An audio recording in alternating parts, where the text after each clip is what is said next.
I have 7 days to read for fun as much as I want before I start my second year of graduate school. So let's see how much reading I can actually squeeze into those 7 days. Today's a driving day. I've been driving from Alabama to New Jersey. I have about 6 hours left in my drive today, so I'm hoping I can finish at least one audiobook. I'm about halfway through Invisible Women, which is about data bias.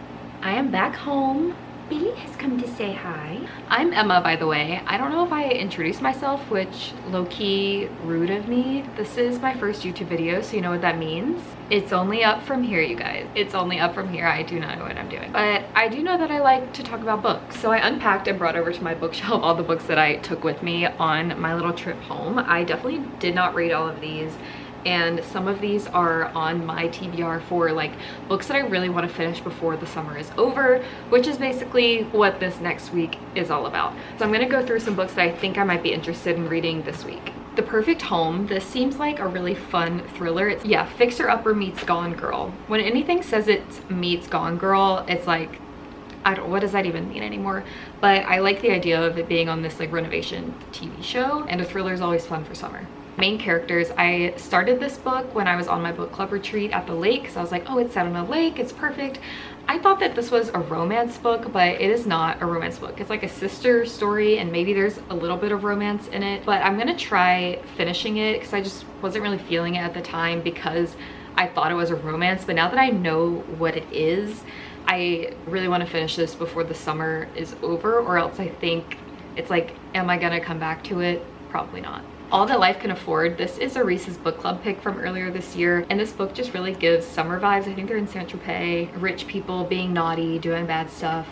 Love that kind of stuff. And that's kind of it for stuff that's on my immediate TBR. But first I'm going to try and finish my book, Invisible Women. I think I'm going to do one of those paint by sticker books and read and hang out in bed, drink some water. I'm like so dehydrated.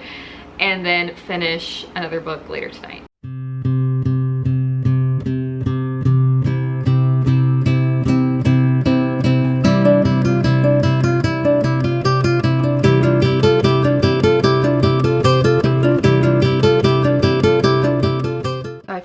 Invisible Women by Criado Perez. I also finished my paint by sticker, which these are amazing for like getting over perfectionism, because there's no way that you will be perfect at this, but like it looks really cute from far away and you really can't tell, and I had a good time. Also had an amazing time listening to that book. So what this book is about, this is about the data bias against women, or like the data gap that exists. This book covers a range of topics where there just isn't a lot of data on women, or times when there hasn't been a lot of data on women, and the impacts that that had in the world because of that lack of data. This ranges from transportation, infrastructure, road planning, to education. There's a lot on health and the medical system, on medications, things like design of cars, of clothing, of shoes, of safety equipment, the effect of natural disasters, all of these things, and what this data gap of women causes in real life. And it's one of those books that's like equally infuriating and affirming, because I relate to so many of these things of like, yes, I've seen it, I've been in that situation, and knowing that it exists on a global scale and has this kind of impact, or seeing that the solutions would be so incredibly easy, and the solution is just like listening to women and getting their input, not treating women's issues as if they are specialty issues, and treating them as if they're issues of literally half of the global population. I'm going to take a dinner break, and then I'm going to finish The Compound, which has been a really fun fiction book to read, and it's a really fast read, so I think I can definitely finish it tonight if I don't pass out first, because I am pretty tired. But we'll check in with you once I have finished The Compound. We are down to 6 days to read as much as I can for fun before graduate school starts back. And did I finish The Compound? No. Did I pick it up? No. But the thing is that my mind was overtaken with all of the things that I need to do this week other than read for fun, to kind of prepare myself for school to start back. And so I like brain dumped everything, and literally like my list is so long. So I kind of got stressed, and I kind of did a couple of these things, or started on a couple of these things instead, because I was like starting to have some anxious energy. But today we are going to finish The Compound, start a new book, and do some of these other tasks on my list. So at my school, we can sign up to be like mentors for some of the new class that's coming in. And so I'm meeting my girly today, and I got her a little welcome present.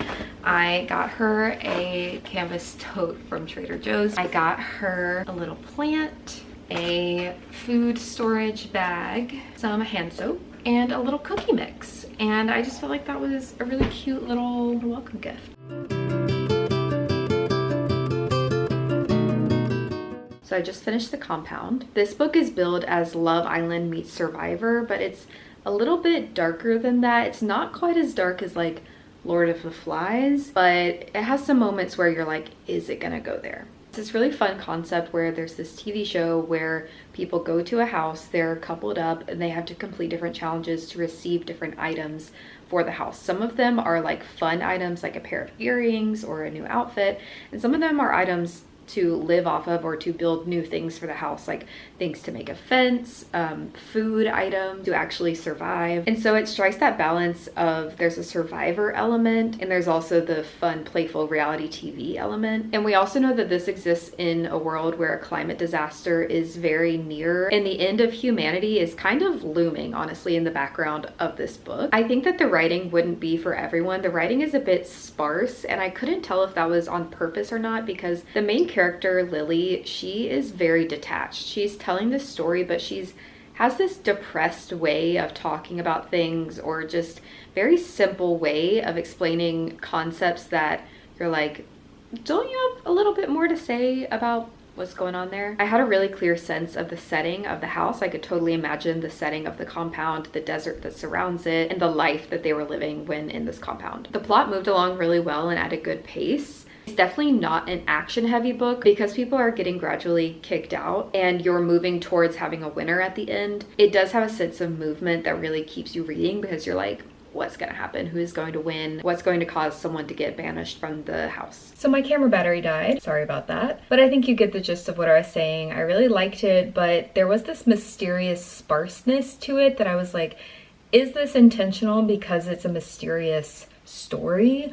Or is it sparse because the author's writing just isn't developed? Would definitely be interested to see whatever this author writes next though, because this is a debut book, which is incredible. Now I'm gonna go get cozy in bed and see if I want to keep reading main characters or not.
We have 5 days left in this challenge. It is Saturday, and I keep on forgetting what day it is, honestly, because I didn't start this challenge on like a normal day to start things. Started on a Thursday, so a little confused here, but it is Saturday.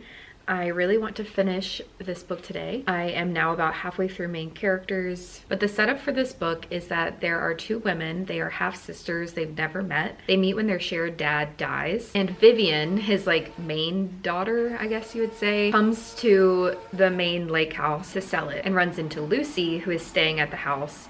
Lucy lives in the town and was her dad's love child. She spent every July in this place, and Vivian spent every August in the house. The idea of selling the house is a point of tension for Lucy, but both of them have their own reasons why selling the house could be good financially, or why keeping the house could be good for them for safety because of things going on in their lives. At first, when I picked it up, I wasn't really feeling it because I was in the mood for a romance, and it's not a straight up romance. It is a sister family story with a little bit of romance sprinkled in there, and I'm liking it a lot more now that the pace is picking up and there's starting to be some character development, a little bit of romance.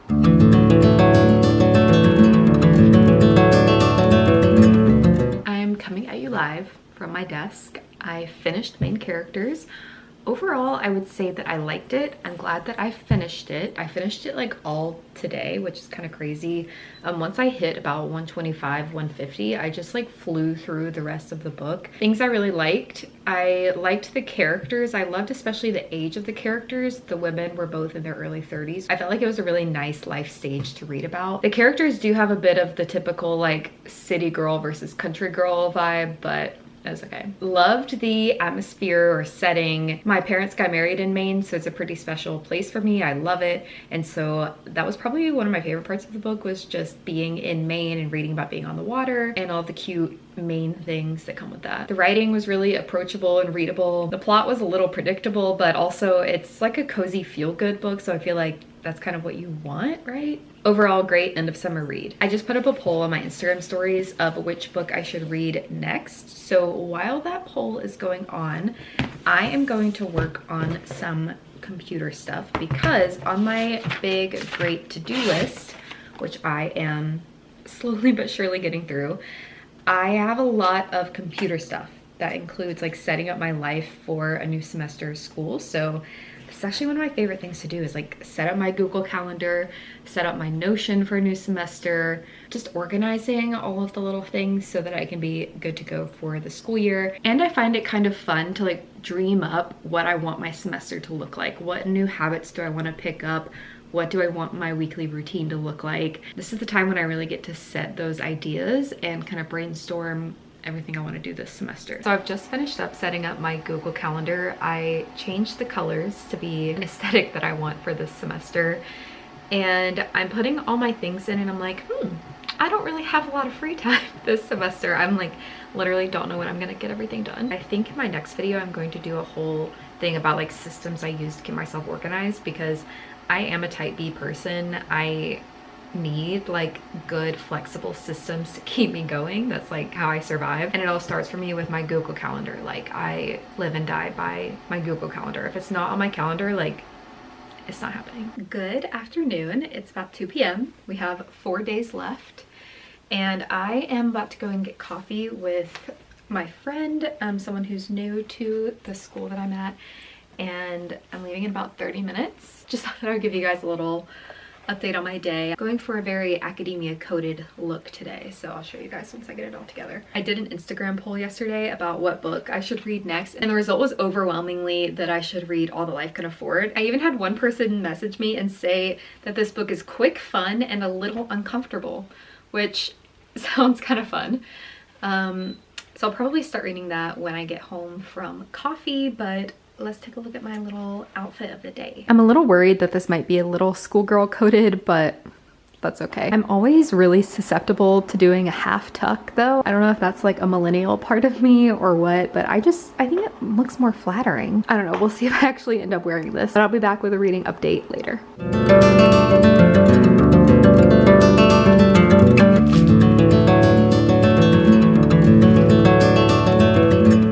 So I got literally 20 pages into All That Life Can Afford and I got distracted by eating dinner, and then I was watching The Real Housewives of Salt Lake City, and when I was eating I was on season 4, the finale, and I just got sucked in by the reality of Auntie's drama, and I had to watch like all 3 episodes of the reunion. So that's been my life like the past 3 hours.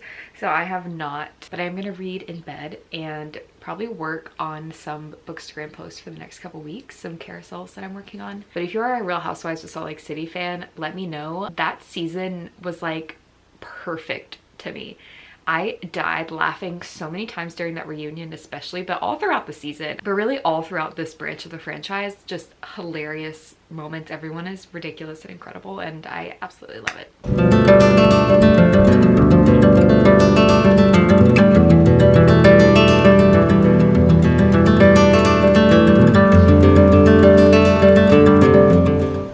Having the laziest of lazy bones day. I'm like 100 pages into All That Life Can Afford, so I thought I'd give you a little update on what it's about. So our main character is Anna. She's a 23-year-old graduate student who is from the States, but she has moved to London. It's like been her whole dream, her whole life to live in London.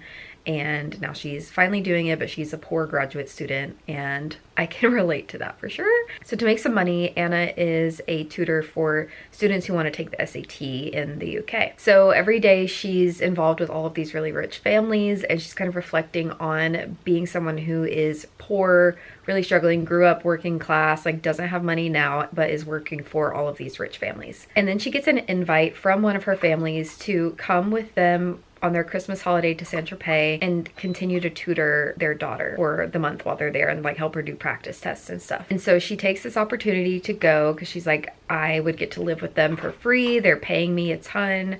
And I get to experience like rich people life. The girl she's tutoring sisters around her age and kind of little edgy, drawing her into this rich life culture. She meets this guy named Callum, who I think is going to be a big part. I can definitely see that like she has a bit of a crush on him. I think the vibe is going to be like rich people doing bad stuff, and I can't wait for them to start doing the bad stuff. I only have like 3 days left in this challenge, so I need to make the most of it. So it is Tuesday evening. It is 10:40 p.m. and I have finished All That Life Can Afford. I didn't update you any today because I really didn't have time to finish my book until the end of the day. All of my friends are now back in town for the start of school, so I've been just catching up with them, yapping about our summers. But I finished this book, All That Life Can Afford by Emily Everett, and I feel like I first just have to say that this book feels like a book that the author needed to write. After reading the blurb about the author and her acknowledgements, I can really see the traces of the author's life throughout this novel, and this is her debut novel, and it feels like that story that she had within her that she wanted to tell. And I think that's amazing when an author is able to do that, especially it was a Reese's book club. Like, that is so amazing. I'm sure that she is so incredibly proud of herself and should be, and should feel all the celebration about it. But I kind of left the book being like, what was the point? It wasn't really dark enough to give it that vibe of rich people doing bad things. There's a lot of talk in here about money and class, which I really appreciate because I feel like that's definitely not something that you hear a lot talked about, and as a graduate student I definitely relate to this. But there was still a romantic element. There were fun settings, Saint-Tropez, London, love interest, glamorous friends and parties and dinners, and also a lot of real life stuff too. I would say this was a fun book, but again, I kind of left it being like, it didn't really do much of anything one way or another. I would have loved if it was either a bit more literary, into her emotions a bit deeper, or a bit more dark and twisty, but it kind of skated this weird place in the middle. If you've read this one, let me know what you think. It is our final day of this challenge. I start back school tomorrow and I feel pretty ready. I might start a new book today, but I definitely won't finish one because I have a few things going on. My washing machine beeps incessantly. You can probably hear it in the background.